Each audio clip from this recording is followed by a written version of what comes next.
अस्सलाम वालेकुम नाज़रीन, प्रोग्राम नुक़्ता नज़र में आप सभी का इस्तक़बाल है। मैं हूं नौशीन और मेरे साथ आज स्टूडियो में मौजूद हैं आदिल मोहम्मद साहब, जो कि आम आदमी पार्टी के कारकुन रहे हैं। और नाज़रीन, जैसे कि आप जानते हैं कि कल दिल्ली में असेंबली इंतखाबात का अख्तिताम हुआ है और तकरीबन चैनलों के सर्वे से ये बात सामने आ रही है कि आम आदमी पार्टी हुकूमत तश्कील दे सकती है और बीजेपी को दूसरा और कांग्रेस को तीसरा मुकाम हासिल होगा। आइए इसी सिलसिले में हम मज़ीद बातचीत करते हैं आदिल साहब से। जी आदिल साहब, आपका स्टूडियो में खैर मक़दम है। जी, जिस तरह से आपका कैंपेन का जो सिलसिला आप लोगों का चलते रहा इतने दिनों से, तो आपको क्या लगता है कि ताउन का, अवाम का ताउन आप लोगों के साथ किस तरह का? ये ऐसी बात है, देखिए आप, अरविंद केजरीवाल एक ऐसी शख्सियत का नाम है जो हिंदुस्तान में एक सही बदलाव के लिए, सियासी बदलाव, मैं बहुत बार कहता हूँ कि हिंदुस्तान में सियासत इबादत की तरह भी की जा सकती है जी। और मेरा मानना यह है कि अरविंद केजरीवाल एक ट्रूथफुल पॉलिटिक्स का एक चेहरा है और उसके लिए हमारी जंग है। हिंदुस्तान में जिस किस्म की बदउनवानियाँ, करप्शन और वेरियस किस्म की जो इविल्स हैं, पॉलिटिकल इविल्स हैं, उन चीज़ों से लड़ना बहुत ज़रूरी इसलिए है कि हिंदुस्तान में 92% लोग जो है अनऑथराइज सेक्टर में है, उनका जो है कोई उनकी पोजीशनिंग नहीं रहती। हिंदुस्तान का अक्सर अवाम जो है गरीब है और परेशान हाल हैं। उन लोगों को स्तर उनका ऊंचा करने के लिए हिंदुस्तान में पॉलिटिकल सिस्टम को ईमानदार होना ज़रूरी है। इसलिए वो यकीन था, उस यकीन से अवाम के पास जाने के लिए अरविंद केजरीवाल ने ये बेड़ा उठाया था। और हमें खुशी है आज कल ही इलेक्शंस ख़त्म हुए, सारे एग्ज़िट पोल्स आम आदमी पार्टी को बहुत ही आगे बताते हैं। इवन बीजेपी बहुत पीछे रह चुकी है। उसकी ख़ास वजह यह है कि हिंदुस्तान ने ये दिखा दिया, मैं सिर्फ दिल्ली नहीं कह रहा हूँ, हिंदुस्तान की आवाम ने एक अरविंद केजरीवाल के साथ एक अपना खुलूस ज़ाहिर करने से, और दिल्ली की आवाम जिस किस्म से बाहर निकल कर बहुत बड़ी अक्सरियत में उन्होंने जो वोट डाला है, उसका नतीजा है कि आज आम आदमी पार्टी उस वादे को, जो वादा अरविंद केजरीवाल ने जब रिज़ाइन किया था उस वक्त किया था कि हम रिज़ाइन इसलिए करते हैं कि हम आवाम के पास जाएंगे और ज़्यादा नंबर्स के साथ एक बिल्कुल स्ट्रॉन्ग गवर्नमेंट में आकर फिर दिल्ली के मसाइल का हल करेंगे और दिखाएंगे हम कि हम किस तरीके से ईमानदार तरीके से मुल्क में और दिल्ली जैसी नेशनल हिंदुस्तान के कैपिटल में काम करके दिखाएंगे। ये वादा था और वादे को अरविंद केजरीवाल ने, उनके साथियों ने और सारे वॉलंटियर्स ने, सब ने मिलकर पूरा किया जी। तो जिस तरह से एग्जिट पोल से जो लग रहा है कि आम आदमी पार्टी हुकूमत बनाएगी, लेकिन यहाँ पर अपोजिशन के तौर पर इसे बीजेपी का भी सामना रहेगा, तो आपको क्या लगता है कि आपकी पार्टी के लिए एक बड़ी चुनौती साबित नहीं होगी? चुनौती तो थी, चुनौतियाँ और बहुत आने वाली हैं। ये तो पहला पड़ाव है। ये हमारी कोशिश सिर्फ दिल्ली के लिए हद तक नहीं है। हमारी कोशिश ये रही है, आम आदमी पार्टी, अरविंद केजरीवाल हो या उनके सारी सीनियर लीडरशिप, जैसे योगेंद्र यादव जी हैं या सिसोदिया जी हैं या सारे जितने लीडर्स हैं, उन सब की कोशिश ये रही है कि किसी तरीके से ये मुल्क में, सारे मुल्क में एक बदलाव आए, सियासी बदलाव, जहाँ पे पहला मुद्दा जो है कि करप्शन के खिलाफ। करप्शन के खिलाफ आपको मालूम है कि हिंदुस्तान में आज भी रैम्पेंट करप्शन है, तरह तरह के स्कैम से जूझ रहा है, तरह तरह के कॉम्प्लिकेशन से जूझ रहा है। उससे उभरने के लिए एक ईमानदार सियासत की ज़रूरत थी। उस ईमानदार सियासत का वादा लेकर आज, क्योंकि दिल्ली की आवाम ने 1.2 करोड़ आवाम ने हमें ये समर्थन दिया है और उन्होंने वोट डाला है, उनका बहुत आभारी हैं। अरविंद केजरीवाल ने कल कहा कि मैं बेइंतहा शुक्रगुजार हूँ कि दिल्ली के अवाम ने और हिंदुस्तान के सारे वॉलंटियर्स आम आदमी पार्टी के और हिंदुस्तानियों का मोहब्बत और प्यार, वो इस जीत को बनाने में हमारा जो है मेन रोल उन्हीं का रहा है। तो अरविंद केजरीवाल ने खुद कहा, तो मुद्दा ये है कि सिर्फ दिल्ली नहीं है, मुद्दा है हिंदुस्तान में किस तरीके की सही और ईमानदार सियासत पनपे। जी, तो यहाँ पर हुकूमत बनाने के लिए आप पार्टी को अगर किसी दूसरी पार्टी के इत्तेहाद की ज़रूरत पड़ेगी, आपको लगता है कि हमें किसी की ज़रूरत होगी? क्योंकि लोग तो नहीं चाहते कि किसी की ज़रूरत आम आदमी पार्टी को पड़े, और उसी तरीके से उन्होंने वोट भी किया है। आप देखेंगे कल नतायज, अब तो एग्जिट पोल बता रहे हैं, कल जब EVM बॉक्सेस खुलेंगे तो हमारा यह यकीन है कि EVM बॉक्सेस जब खुलेंगे, आम आदमी पार्टी का खुद आम आदमी पार्टी का एक इंटरनल सर्वे हुआ है, आपको मालूम है, उस सर्वे का हिस्सा मैं भी था। योगेंद्र यादव जी की सदारत में सर्वे हुआ, सारे हिंदुस्तान के लोग दिल्ली के लोग मिलकर घर घर जाकर हम उन लोगों का सर्वे हुआ था, उस सर्वे में 51 सीट्स का हमारा आंकड़ा है जी। तो दिल्ली इलेक्शंस पे हम तो समझते हैं कि आम आदमी पार्टी को इंशाअल्लाह 51 सीट्स मिलेंगे।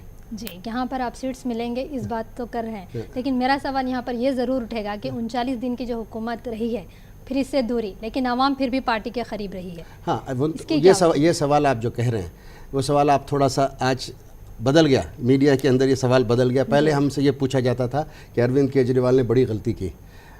सच तो ये है कि कोई भी बड़े काम करने के लिए आप जो है पूरी ताकत से करना ज़रूरी होता है। जो नंबर्स पहले जो मिले थे आम आदमी पार्टी को, वो नंबर्स उतने ताकत हमको नहीं थी कि हम अपने पूरे कदम आगे बढ़ा सकें। आपने देखा कांग्रेस और बीजेपी ने किस तरीके से दिल्ली की असेंबली में किस तरीके से बवाल खड़ा किया लोकपाल को लेकर, और हमें बदनाम करने की कोशिश की। ये साल सारा हमें जो है कटघरे में खड़ाया गया था, और अरविंद केजरीवाल के ऊपर कहते थे कि भाई इन्होंने अपनी रिजिग्नेशन देकर गलत किया। लेकिन सच तो ये है, आज कही जा सकती है बात कि वो रिजिग्नेशन इसलिए दिया गया था कि फिर से पूरे अच्छे बहुमत के साथ आएँ।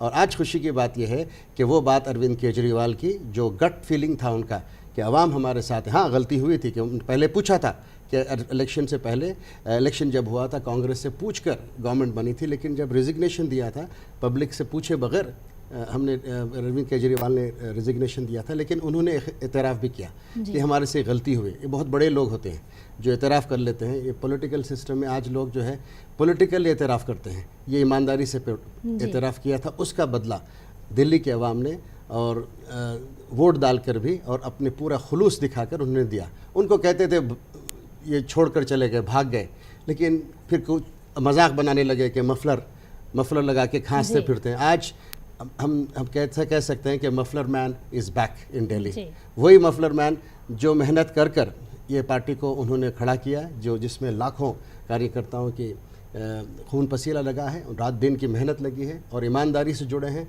इसमें किसी किस्म के भेदभाव के बगैर जुड़ते हैं, और यहाँ पर मज़हब और जो है प्रांत और ज़बान की रोक टोक नहीं। यहाँ पर एक हिंदुस्तानी, एक सिटीज़न के तहत वो लोग जुड़ते हैं, और उसी तरीके से ये सियासत ईमानदारी की सियासत पनकर गई। तो जहाँ तक आपका कहना है कि ज़ात पात ये सारी चीज़ें आम आदमी पार्टी इन सबको नहीं मानती, लेकिन कांग्रेस और बीजेपी का तो हमेशा से ही रहा है कि ज़ात पात को लेकर इनका प्रॉब्लम है। इनका प्रॉब्लम है, हम उसमें पढ़ना भी नहीं चाहते, बिकॉज दुनिया देख रही है कि कौन किस किस्म की राजनीति करता है। कांग्रेस ने 66 सालों में किस किस्म की राजनीति की है, और बीजेपी अब आते आते 100 दिन शायद अभी हुए हैं, 100 दिन में दिखा दिया इन्होंने कि ये किस किस्म की राजनीति करना चाहते हैं। मैं यकीन से ये कह सकता हूँ आज हिंदुस्तान में हिंदुस्तानियों को हिंदुस्तानी की तरह देखने की ज़रूरत है। इन लोगों की मुश्किलें वैसी ही हैं, इनके इश्यूज़ उसी तरीके से हैं, इनकी जिम्मेदारियां जो पॉलिटिकल पार्टीज़ के ऊपर जो जिम्मेदारी है वो जिम्मेदारी भी उसी तरह है। मैंने देखा दिल्ली में जो कैंपेन के दौरान और जो है सर्वे और ग्राउंड पे हम जब लोगों से मिले वहाँ देखा कि यहाँ इस मुल्क में गरीबी बहुत ज़्यादा है।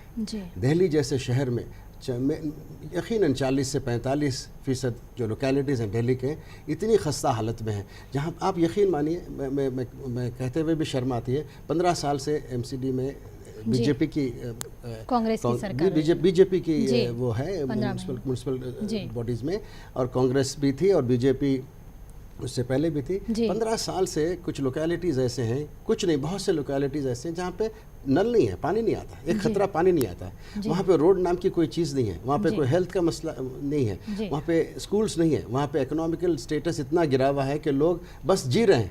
तो ऐसे एक हिंदुस्तान की राजधानी में, कैपिटल में, अगर हम बड़ी बड़ी वादे करते हैं सबका साथ, सबका विकास, सबका ख्याल रखेंगे, मैं पूछना चाहता हूँ सारी सिस्टम से कि क्या गुनाह है इन लोगों का। ये हिंदुस्तानी है, सिटीजन्स ऑफ इंडिया हैं, इन लोगों को बराबर का हक़ मिलना चाहिए था, इनके मुश्किलें दूर होनी चाहिए थी, तो होती नहीं है। तो आम आदमी पार्टी गरीब और अमीर भी नहीं देखता, जहाँ ज़रूरत है उस जगह पर आम आदमी पार्टी कायम रहेगा और उसके मसलों को हल करेगा। ये पार्टी सिर्फ गरीबों की नहीं है, ये पार्टी गरीबों की उतनी है जितना अमीरों के लिए है।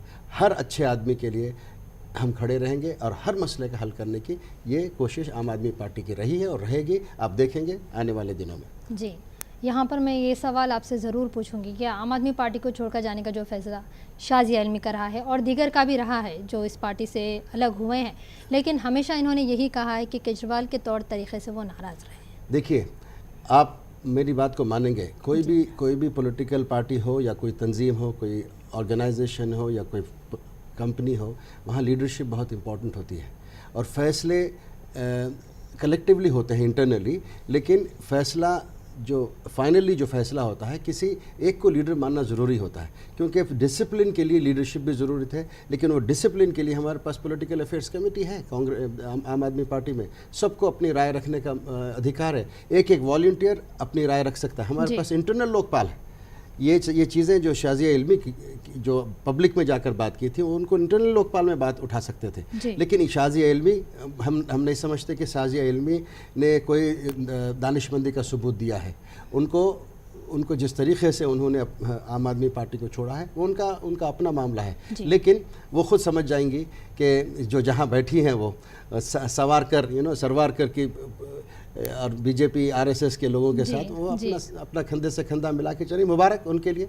लेकिन इसके लिए हम आम आदमी पार्टी कभी वो अप्रिशिएट नहीं करेगी। जी, मुस्लिम माइनॉरिटीज़ के लिए आप लोगों ने क्या मुस्लिम लफ्ज़ जो है ना, मुस्लिम लफ्ज़ कह के सेक्युलरिज्म के नाम पे हिंदुस्तान में 67 सालों ने कांग्रेस हमको जो है भैला फुसला कर उस जगह पर लाकर खड़ा कर दी है जहाँ पे हमारे बस्तियों में रोड्स नहीं होती, हमारे बस्तियों में बच्चियों के लिए सुविधा नहीं होती है, स्कूल्स नहीं होते हैं, हेल्थ सेंटर्स नहीं होते हैं, पॉजिटिव एनर्जी नहीं होती है, और जो है सिक्योरिटी का बहुत बड़ा मसला है। हर तरह के प्रॉब्लम से फेस करना पड़ता है।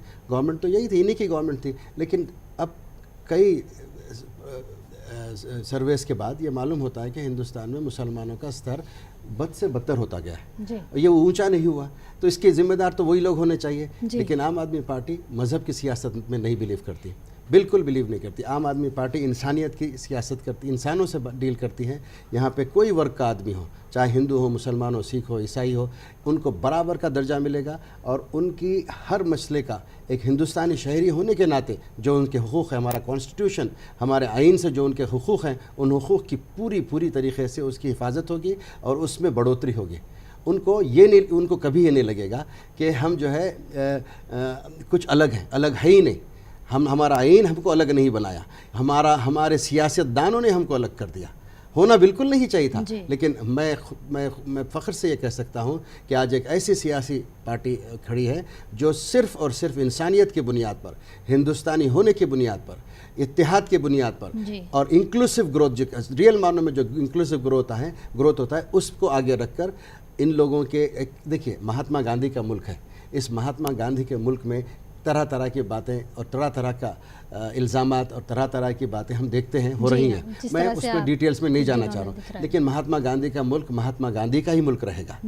महात्मा गांधी का मुल्क महात्मा गांधी का ही रहेगा। महात्मा गांधी ने कहा था कि जब तक आज़ादी पूरी नहीं होगी, और वहाँ जब पंडित नेहरू जब थे, या जो हमारे फोर फादर्स हैं जो फ्रीडम स्ट्रगल के, वो लोग, अब्दुल कलाम आज़ाद हैं, ये लोग क्या ख्वाब लेकर चले थे कि वो ख्वाब ये था कि जब तक किसी इंसान के आंसू अगर बहते हैं, उस एक इंसान के भी आंसू अगर बह रहे हैं, उस इंसान के आंसू को पोंछने तक वो जद्दोजहद और वो जो है movement of freedom for this country should have been, वो जारी रहना चाहिए था। हुआ ये कि हमने आंसुओं की ढेर लगा दी, एक सैलाब बन गया हिंदुस्तान, जहाँ पे गरीबी बढ़ती चली गई, अमीर होता चला गया। तो ये कैसा हिंदुस्तान है? उस हिंदुस्तान को बदलने के लिए ही अरविंद केजरीवाल ने अपना बेड़ा उठाया है। कुछ कॉरपोरेट्स को फ़ायदा पहुंचाने के लिए, कुछ बहुत ज़्यादा दौलतमंद लोगों को और दौलतमंद बनाने के लिए, सिर्फ हिंदुस्तान में नहीं बैरून मुल्क तक उनको ले जाकर ये हुकूमत और पहले की हुकूमत, आपने देखा किस किस्म के स्कैम्स हुए। ये जो है जो सिस्टम है हिंदुस्तान का, वो चंद लोगों के हाथ में, चंद लोगों के मफाद के लिए, चंद लोगों की ज़िंदगियों को बेहतर बनाने के लिए, और पूरी अक्सरियत हिंदुस्तान के सारी हर किस्म के लोगों को उससे परे रखकर, उनको डिसएडवांटेज कर कुछ लोगों की, मैं लफ्ज़ ग़ुलामी नहीं यूज़ करूँगा क्योंकि बहुत कड़वा लफ्ज़ हो जाएगा, लेकिन उन्हीं के मफाद और उन्हीं के जिंगुल में फंसे रहकर इन्होंने गरीबों का हक़ मारा है।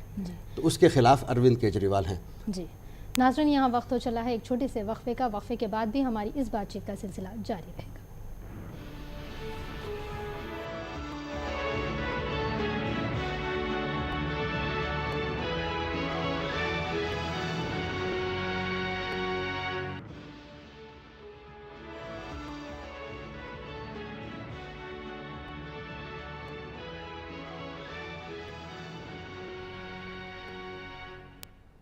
वक्फे के बाद प्रोग्राम नुक्ता नज़र में आप सभी का इस्तकबाल है। नाज़रीन, हम बढ़ते हैं हम अपनी मज़ीद बातचीत की जानिब। मेरा सवाल आपसे ये ज़रूर रहेगा कि ज़ात पात की सियासत को आप कहाँ तक मानते हैं? ये सवाल जो है आप इन लोगों से भी पूछना चाहिए जी। ये क्यों अपना जो लोग हुकूमत में हैं, जो पहले हुकूमत में थे, इन लोगों से पूछना चाहिए। बहुत वो जवाब नहीं दे सकेंगे क्योंकि इन्हीं की पैदाइश है ये। महात्मा गांधी ने कहा था कि पिछड़े हैं, इन लोगों को स्तर बढ़ाओ। जी। अब वो उसकी दौड़ में ये लोग उन लोगों के साथ भी नाइंसाफ़ी करते हैं। जी। ये हिंदुस्तान में एक अजीब किस्म का दौर चला हुआ है। जी। Politics of deceive, politics of division. इन लोगों ने कहा कि ये देखा कांग्रेस ने और बीजेपी ने भी, जी। वो ये देखा कि सिर्फ वही नहीं, जैसे आप एसपी कहिए या कोई और दूसरी पॉलिटिकल पार्टीज़ कहिए, इन सब ने वही काम किया कि हिंदुस्तानियों को मज़हब और जात पात की बुनियाद पर उनको बांट दो। जी। उनको ऐसे खानों में बंद कर दो और उन इस तरह बंद कर दो कि वो बस उसी खाने के अंदर सोचें, उसी खाने के अंदर रहें, उनकी सोच उस खाने के बाहर ना निकले और उनको ताले डाल दो। जी। और जब सियासी पार्टियां, जब इलेक्शन का टाइम आता तो अपने अपने डब्बों को ये खोल कर उनको वोट की तरह इस्तेमाल करते हैं। जी। ये 12 डिकेड से होता आ रहा है। उसकी वजह से सारी बदउनवानियाँ पैदा हो गई, उसकी वजह से सारा जो है derailment of democracy, derailment of our political system, derailment of लोगों की तरफ सही किस्म से उनके ज़िंदगी में बदलाव आए, उनकी तरफ जो है उनके अंदर डेवलपमेंट हो, वो सोच रुक गई। जी। लेकिन एक अल्लाह का निज़ाम है। जी। ये सिस्टम जो है ऐसे हमेशा नहीं चलता। अल्लाह ताला देखता है सब। और अरविंद केजरीवाल भी कल कहे थे सुबह में कि भाई आप जब जाएं तो ऊपर वाले को याद कीजिए और वोट ज़रूर डालिए और ज़्यादा तादाद में वोट डालिए। तो ऊपर वाले को जो याद करते हैं, ऊपर वाला ये पूरे कायनात को चलाने वाला है, उसने भी ये तय किया कि भाई एक ऐसे आदमी का जन्म हो जो इन सब के ऊपर हावी हो जाए। तो मैं कहता हूँ, मैं मेरी काफ़ी पब्लिक स्पीच में भी कहता हूँ कि अरविंद केजरीवाल वो मास्टर की है जो इन सारे डब्बों को ताला लगाकर एक ही चाबी से खोल दिया है। वो सारे उन डब्बों से बाहर निकल के अब आज़ाद फील करते हैं। वो आज पहली बार महसूस होता है उनको कि हमने ये जात पात के जुंगल से हटकर हम एक हिंदुस्तानी होने का फ़ख्र महसूस करते हैं। हमारे लिए मज़हब और जो है जात पात की सियासत बिल्कुल नहीं, हमको डेवलपमेंट चाहिए, हमारे बच्चों का मुस्तकबिल सही चाहिए, हमारे ज़िंदगियों में ऐसा बदलाव आए जिस बदलाव के बारे में हमारे जो पूर्वजों जो कहते थे, फ्रीडम फाइटर्स जो कहते थे कि जब हिंदुस्तान आज़ाद होगा, गोरे चले जाएंगे तो तुम आज़ाद हो जाएंगे, तुम अपनी ज़िंदगी अपने हिसाब से जी सकोगे। अब तक इन्होंने इनकी ज़िंदगी इनके हिसाब से जीने का कोई मौका नहीं दिया। लेकिन अरविंद केजरीवाल, मैं आपको बिल्कुल दावे से कह सकता हूँ कि एक ऐसी सोच के इंसान हैं, उनको अल्लाह ताला ने ऐसा बनाया है जो महसूस कर सकते हैं लोगों की तकलीफ़ों को। ये बहुत बड़ी बात है। और वो जो कनेक्ट हुआ है इस इलेक्शन में, अरविंद केजरीवाल लोगों को गले मिलकर और उनके दर्द को समझकर, महसूस कराकर उन्होंने ये वोट लिया है। जी। और दूसरे सियासी पार्टियां कैसे करती हैं आपको मालूम है। जी। रात के अंधेरे में बहुत कुछ करते हैं, दिन में अगर करें तो बहुत बड़े बड़े लोगों को जमा कर चीख पुकार करके रैलियां करते हैं। ऐसे नहीं, हेलीकॉप्टर से उतरते हैं। मैं एक जगह दिल्ली में हम लोग कैनवेसिंग कर रहे थे, तो अरविंद हम लोग नीचे काम कर रहे थे, लोगों से कनेक्ट हो रहे थे और ऊपर से हेलीकॉप्टर पे अपने प्राइम मिनिस्टर साहब उतर रहे थे गरीबों के बीच में। तो मैं एक गरीब के पास ठहरा था, दलित था, वो दलित भाई थे हमारे, दलित भाई। उन्होंने उनसे पूछा भाई, तो वो बोले साहब ये है हमारे प्रधानमंत्री, ये नीचे उतरते हैं तो गरज और ऊपर जाते हैं तो गर्द उड़ाते हुए जाते हैं। ये लोग कभी भी आम आदमी के साथ जुड़ नहीं सकते। जब तक इंसान से इंसान का फील और कनेक्ट ना हो, जब तक आप लीडर नहीं बन सकते। महात्मा गांधी अपने जिस्म से कपड़ों को कम कर हिंदुस्तान में आज़ादी दिलाई। जितने बड़े बड़े बहुत बड़े बड़े नाम गुजरे हिंदुस्तान में, इन्होंने लोगों के साथ मेल झोल बढ़ाकर उनके दर्द को समझकर अपनी ज़िंदगियों को और सियासी काम को भी, और जो है एक सोशल वर्क जिसको कहते हैं, पहले होना तो ये चाहिए था, politics is not about just politics, it is about social work. लोगों के अंदर भलाई से उनकी ज़िंदगियों को कैसे बदलें, वो हमने बिल्कुल ये 10-15 6-7 डिकेड्स में हमने नहीं देखा। तो घर वापसी अब जो आ रहा है कि अरविंद केजरीवाल की सियासत नहीं है, अरविंद केजरीवाल का वही मूवमेंट है कि हम किस तरीके से देश को अच्छा बनाएं, वो देश को उस तरीके से बनाएं जो हमारा आइन कहता है, देश को उस तरीके से बनाएं जहाँ पे ईमानदार लोगों की कदर होगी और बेईमानों को सज़ा मिलेगी। जी, तो घर वापसी की बात कहाँ तक सच है? घर वापसी किसकी वापसी?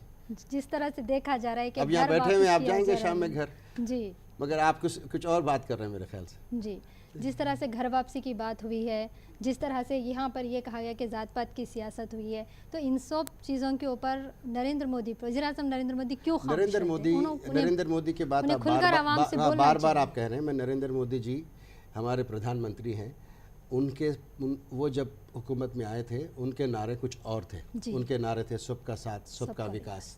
हाँ, ये नारा बनकर रह गया। इसके बाद उन्होंने एक बहुत ज़बरदस्त बात की थी फरीद ज़करिया के साथ, CNN पे उन्होंने एक बात की थी। फरीद ज़करिया ने उनसे पूछा था कि नरेंद्र मोदी जी, आप ये अलकायदा और जो है टेररिस्ट ऑर्गेनाइजेशंस, हमें रिपोर्ट्स हैं कि वो हिंदुस्तान में दाखिल होंगे, अपना जाल फैलाएंगे। तो नरेंद्र मोदी उस वक्त कहे थे कि हिंदुस्तान के मुसलमान इन लोगों को फेल कर देगा। सुनने में बहुत अच्छा लगा, सुनने में बहुत अच्छा लगा। जब हम कुछ लगता था कि आदमी कहीं चेंज है और ये कुछ कर सकेंगे, लेकिन जब जैसे वक्त गुजरता गया, हर तरफ से बिल्कुल बेवजह और बेमाने और मायूब बातें ये कह कर उन्होंने अपनी सियासत को बिल्कुल एक ऐसी जगह पर लाकर खड़ा कर दिया जहां पर हम कहने में मजबूर हो जाते हैं कि क्या नरेंद्र मोदी सही मानों में उन बातों के ऊपर कायम है? नहीं लगता कि वो कायम है। तो ये घर वापसी वाला बात कॉन्स्टिट्यूशनली कहीं बैठती नहीं है, और किसकी वापसी कैसे वापसी कोई बात नहीं है। ये अनफॉर्चुनेटली, मैं एक बहुत सख्त बात नहीं, बहुत सुलझी हुई बात मैं कहना चाह रहा हूँ, अगर किसी को इसका एम्बेरसमेंट हुआ है, कोई अगर इससे ठेस किसी को अगर पहुँची है इस मुल्क में, 122 करोड़ हिंदुस्तानियों के मुल्क में, ये हमारे हिंदू भाई अक्सरियत में जो हैं, वो लोग इन बातों से बहुत बहुत तकलीफ में है, उनको एम्बेरसमेंट होता है। ये कहना बिल्कुल गलत है, बिल्कुल गलत है। किसी की वापसी, किसी के मज़हब के नाम पर, किसी के रंग के नाम पर लोगों के साथ भेदभाव करें, और जो है वो जो तारीख़ कहीं पता नहीं क्या था क्या नहीं था, उसको हमारे कॉन्स्टिट्यूशन आज के आइन के हिसाब से आपको आज़ादी राय है, आपका रिलीजन की आज़ादी है, आपको रिलीजन को प्रैक्टिस करने की आज़ादी है, रिलीजन को प्रीच करने तक आज़ादी है, आपको आज भी कन्वर्जन की आज़ादी है, लेकिन उसके कुछ गाइडलाइंस बनाए गए हैं। क़ानून के अंदर जो कानून हमको ऑलरेडी आज हिंदुस्तान का जो कानून है, उस कानून को मान के हमको आगे बढ़ना है, और हमको इन झगड़ों में नहीं पड़ना है। हमारा मसला आज ये नहीं है, हमारा मसला ये है कि हिंदुस्तान के अंदर जो गरीब लोग हैं, जो परेशान हाल हैं, उन लोगों के ज़िंदगियों का स्तर ऊंचा करे, एजुकेशन दे। अब आम आदमी पार्टी इस बात पे कमिटेड है मैनिफेस्टो में कि हम एजुकेशन ऐसे देंगे जो गवर्नमेंट स्कूल्स हैं, जिनका आपको मालूम है गवर्नमेंट स्किल्स कैसे होते हैं इंडिया में, वहाँ पे कुछ नहीं होता है, लेकिन गवर्नमेंट स्कूल का इंफ्रास्ट्रक्चर मौजूद है, गवर्नमेंट स्कूल का जो है बजटिंग मौजूद है, उसका सही अगर अनकरप्ट तरीके से इस्तेमाल हो, उसका स्तर जो है प्राइवेट स्कूल जैसा बने, ऐसी आम आदमी पार्टी की मुहिम है। आम आदमी पार्टी चाहती है कि हर शहरी को जब पैदा होता है उसका राइट हो कि एक वेरी डिग्निफाइड और परफेक्ट टाइप ऑफ एजुकेशन उसको मिले, उसी तरीके एनवायरनमेंट मिले, उसी तरीके की सिक्योरिटी मिले, उसी तरीके के फैसिलिटीज़ मिले और यूटिलिटीज़ मिले, और वो एक आज़ाद ज़िंदगी और खुशहाल ज़िंदगी गुजारने के काबिल बने। That's the goal. एक आखिरी सवाल जी, 5 साल केजरीवाल, ये आपका नारा रहा है, कामयाब कहाँ तक होगा? ये तो 5 साल केजरीवाल, इंशाल्लाह कल 5 साल केजरीवाल। हमारा नारा कुछ और है, हमारा नारा आगे इंशाल्लाह ये रहेगा कि बार बार केजरीवाल जी। सिर्फ 5 साल केजरीवाल नहीं, अरविंद केजरीवाल जैसे लोग हिंदुस्तान में बार बार होने चाहिए। और ये भी बात है, देखिए अब आपने कहा कि 5 साल, हम तो ये कह रहे हैं कि दिल्ली तो एक माइलस्टोन एक है, फर्स्ट स्टेप, लेकिन हमारी सोच दिल्ली नहीं है। दिल्ली से अब ये जो काफ़िला निकलेगा इंशाअल्लाह, वो काफ़िला तेलंगाना भी पहुंचेगा। हम यहाँ के लोगों के बारे में काम करेंगे। ये कश्मीर भी जाएगा, ये कन्याकुमारी भी जाएगा, ये उड़ीसा भी जाएगा, ये यूपी भी जाएगा, ये बिहार भी जाएगा, ये आंध्र प्रदेश भी जाएगा, ये महाराष्ट्र में भी जाएगा। आप देखेंगे सारे हिंदुस्तान के लोग इंतज़ार में थे कि किस तरह अरविंद केजरीवाल इस इलेक्शन में अपना सिक्का जमाते हैं। और ये बहुत फ़ख्र की बात है हर हिंदुस्तानी के लिए कि मुझे तो ऐसा लगता है कि एक दौर ऐसा शुरू होने वाला है जहाँ पर जो ख्वाब हिंदुस्तान का देखा जाता था कि एक हमारा हिंदुस्तान हो जिसमें बराबरी का हिस्सेदारी हो, जहाँ पे हम खुली हवा में सांस ले सकें और हमारे बच्चों का मुस्तकबिल हो, उस हिंदुस्तान के सही मानों में दिल्ली की जीत से शुरुआत होने वाली जी इंशाअल्लाह। शुक्रिया आदिल साहब कि आपने हमारे स्टूडियो में आया, अपना इतना कीमती वक्त निकाला और आप आम आदमी पार्टी के सरगर्म कारकुन हैं। और तो यहाँ पर देखते हैं कि जिस तरह से इन सभी बातों से अंदाज़ा होता है कि अगर आम आदमी पार्टी को जीत हासिल होती है तो इसे हुकूमत में कई तरह के उतार चढ़ाव देखने पड़ेंगे, लेकिन आवाम को उम्मीद है कि आम आदमी पार्टी अपने वादों को पूरा करते हुए आवाम के दिए हुए मैंडेट का सही इस्तेमाल करेगी। इसी के साथ ही प्रोग्राम का सिलसिला यहीं अख्ताम को पहुँचता है। Thank you very much.